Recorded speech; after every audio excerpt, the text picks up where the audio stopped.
नमस्कार. एका अभिनव उपक्रमासाठी आपण इथे सर्वजण जमलो आहोत.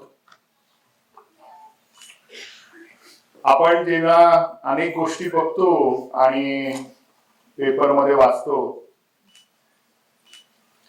त्याचा खरा अर्थ काय हे आपल्याला बरेच वेळा लक्षात येत नाही. आपण म्हणतो क्लायमेट चेंज, आपण म्हणतो पर्यावरणाचा ऱ्हास, पण मधल्या काळामध्ये जी काही पूर परिस्थिती बहुतांश दुष्काळग्रस्त असणाऱ्या भागांमध्ये निर्माण झाली आणि महाराष्ट्राने पुन्हा एकदा निसर्गाचा प्रकोप काय असतो ते अनुभवलं आणि विद्यार्थ्यांपासून शिक्षकांपासून सर्वसामान्य कुटुंबाला त्यांचा कळत नकळत अनेक प्रकारच्या गोष्टी सोसायला लागल्या.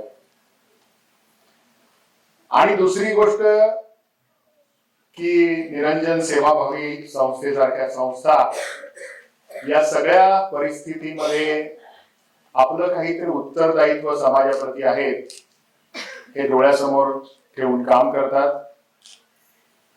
याही गोष्टी आपण निसर्गाकडनं शिकतो. खरं म्हणजे आपण एक दाणा समजा बीज रोवलं पेरलं तर निसर्ग आपल्याला मुठभर दाणे देतो परत. आणि त्यामुळे असं म्हटलं जातं की जीवनात मला जे काही मिळालं आहे त्याच्यापेक्षा अधिक काही मी समाजाला परत द्यायचा प्रयत्न केला पाहिजे.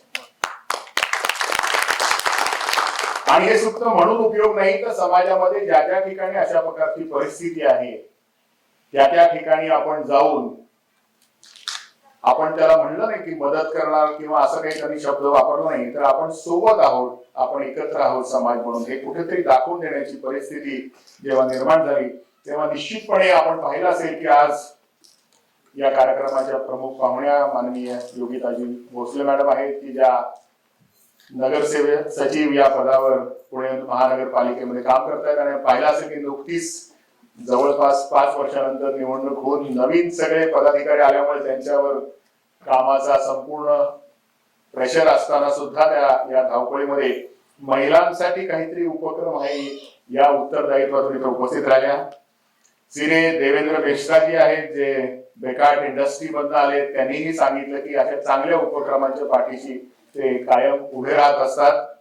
या सेवाभावी संस्थेचे संस्थापक जयेश कासट, अध्यक्ष डॉक्टर नवनीत मानधनी, दुर्गेश चांडकजी, अजय झंवरजी, अतुलजी डागा असे सर्व संस्थेचे पदाधिकारी आहेत. ते आपापला व्यवसाय नोकरी हे सांभाळून शेवटी त्यांनी असं ठरवलं की काहीतरी आपलं समाजाला देणं लागतं आणि त्या अनुषंगाने त्यांनी या सगळ्या ओला दुष्काळग्रस्त भागामध्ये वेगवेगळे शालेय विद्यार्थ्यांसाठी उपक्रम राबवले आणि त्यांच्या लक्षात आलं की महिलांसाठी सुद्धा त्यांच्या स्किलच्या अनुषंगाने काही गोष्ट करण्याची आवश्यकता आहे.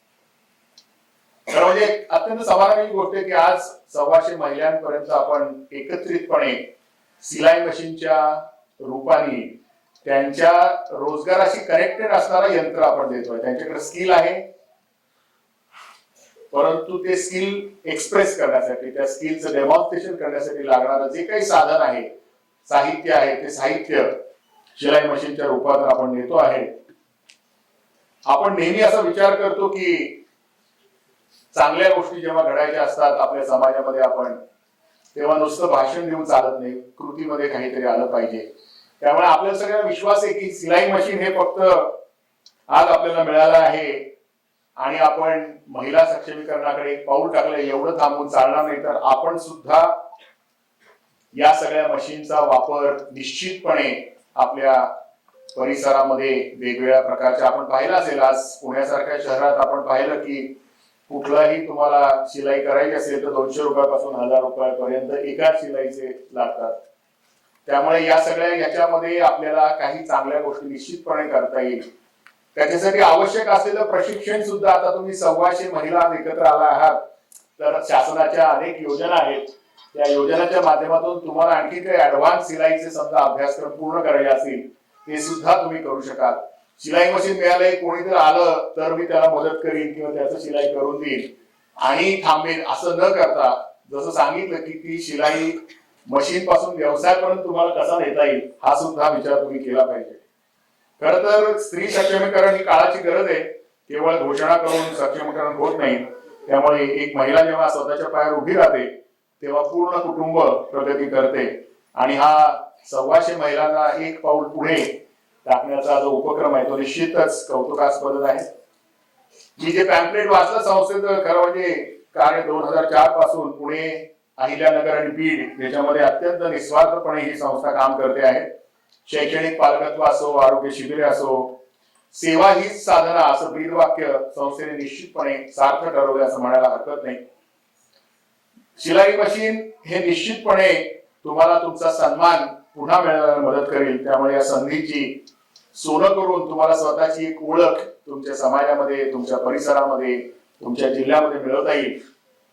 खरं म्हणजे तुम्ही जसं मी सांगितलं की तुम्ही केवळ आता महिला नाही तर उद्योजका होण्याकडे तुमचं एक पाऊल या निमित्ताने झालं आहे. त्यामुळे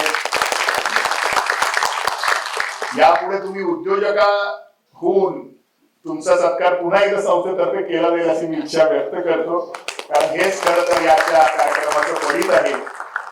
अशा विधेयक कार्यासाठी जयेश कसाट असतील आणि बाकी सगळी टीम यांना मी पुन्हा एकदा मनापासून शुभेच्छा देतो. आणि खरं म्हणजे अध्यक्ष म्हणून एवढ्या चांगल्या कार्यक्रमाचा भाग होता आलं याचं खूप छान वाटतंय खरं म्हणजे. कारण आपण नेहमी अनेकदा आम्ही शिक्षणाच्या माध्यमातून काम करत होतो. आमचं काम बोलणं असणं किंवा शिकवणं असतं. परंतु खरंच आपण स्किलिंग आपण ज्याला म्हणतो त्या स्किलिंग साठी ही जी 125 मशीन आहेत ती निश्चितपणे फक्त यंत्र राहणार नाहीत तर पुढच्या आपल्या यशाचं साधन होतील असा विश्वास व्यक्त करतो. पुन्हा एकदा संस्थेच्या सर्व पदाधिकाऱ्यांना मनापासून धन्यवाद देतो. जय हिंद, जय महाराष्ट्र.